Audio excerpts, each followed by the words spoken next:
And welcome to my channel. Um, I found this interesting article right here on Newsweek. Um, it, I think it was published on April 30th, 2016. I know I'm a little late on this one, but I just thought this was a really good article. The title of the article is "Native Americans Were Kept as Slaves Too." This is by Andres Resendez. Hopefully I pronounced his name correctly, but I thought this was a really interesting article. I believe most of the article is about the indigenous people in Latin America, in South America, and also on the west coast of the United States, which I thought was interesting. And I find it amazing with this article that they are finally acknowledging the fact that Native Americans were also slaves. The reason why I think that's a critical point to acknowledge as scientists and researchers is because it acknowledged that natives, which are the Mongoloid Indians, and also were also slaves along with the African Indians as well. And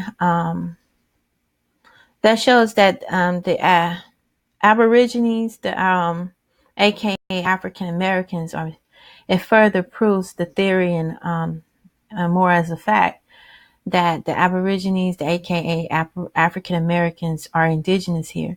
They were the Aborigines, and they also mixed in with the Mongoloid Indians, which makes me, and a lot of us here in the Americas.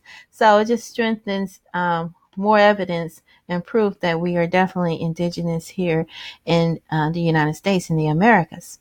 But anyway, I think this is an interesting picture.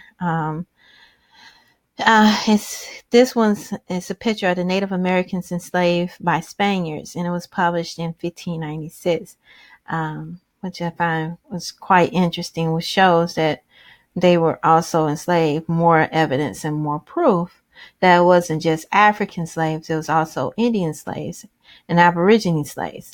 But let's continue. It starts like this. The very word slavery brings to mind African bodies stuffed in the hold of a ship, or a white aproned maid's bustling in the antebellum home.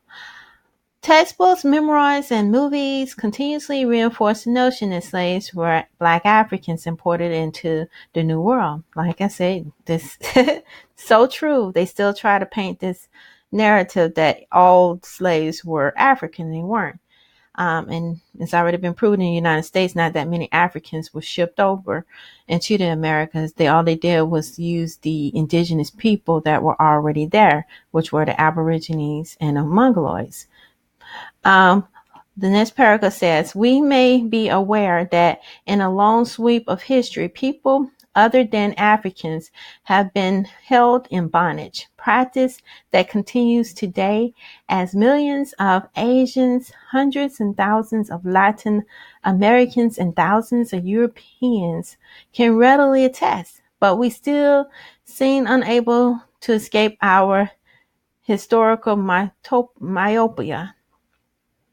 Consider the debate at the conclusion of the U.S.-Mexican War of 1846 and 1848.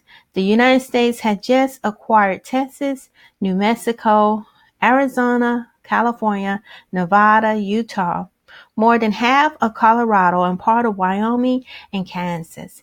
The question facing the country was whether slavery should be allowed in the vast territorial haul.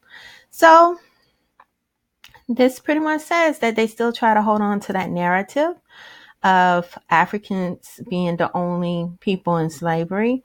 I believe a lot of it comes from propaganda and also from movies such as Roots, which has already been proven to be false and fake.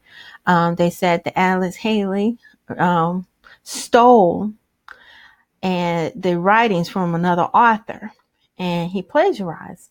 So he did not even do any research to prove that he had lineage in Africa. So everything is false in that movie, and it was poorly documented. There's no documentation, actually. It's based on fiction. So if it's fiction, that means that it's not fact. It's not truthful. So uh, that's pretty much said. And then he goes on and says that they're talking about the U.S.-Mexican War. It goes on and explain what happened during that time period from 1846 to 48. And he goes on further explaining the West Coast of the United States. But let's continue. It says, keep up with this story and more. But anyway, that's a heading. Let's go on down. By slavery, of course, politicians of that era meant African slavery, but the adjective was wholly unnecessary, as everyone in the United States knew who the slaves were.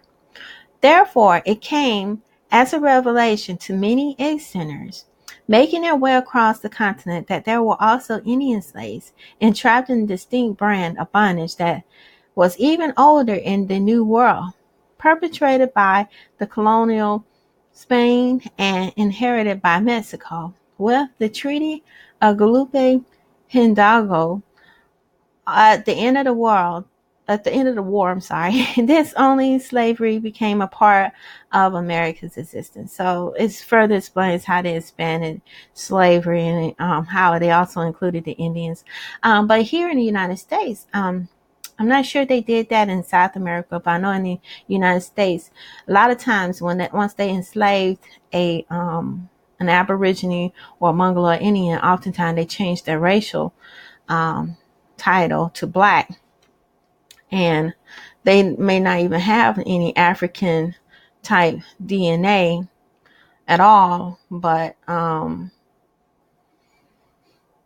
they may not be, I wouldn't say African DNA, but what I meant to say was they may have not come from Africa directly. They may be indigenous, but they still change their race to black regardless. Let's continue. It says, California may have entered the Union as a free soil state, but American settlers soon discovered that buying and selling Indians was a commonplace there. So, as early as 1846, the first American commander of San Francisco acknowledged that certain persons have been and still are imprisoning and holding to service Indians against their will, and warned the general public that the Indian population must not be regarded in the light of slaves. His pleas went unheeded. The first California legislature passed the Indian Act of 1850, which authorized the arrest of vagrant natives who then be hired out to the highest bidder. This act also enabled white persons to go before a justice of peace to obtain Indian children for indenture. Wow. This happened in 1850. This is in California. Some of those Indians are Aborigine, if I'm not mistaken, in the California and Mongoloid. This is so sad. And see, and what they did, they didn't allow these people, once they enslaved them, to keep their indigenous heritage. What they did instead was they changed their race over to black. They did a lot of indigenous people that way. And that's why it looked like it's no Aborigines and Native people here, is because all they did was reclassify a lot of people. And that was by design to ensure that they don't have any rights or any access to their, to the land, which is rightfully theirs. But I'm going to stop here. This video is coming to an end. I know this is a very long article, so I'm going to continue on the next video. Please like this video and don't forget to subscribe and leave your comments. And till next time, peace and be blessed. Bye-bye.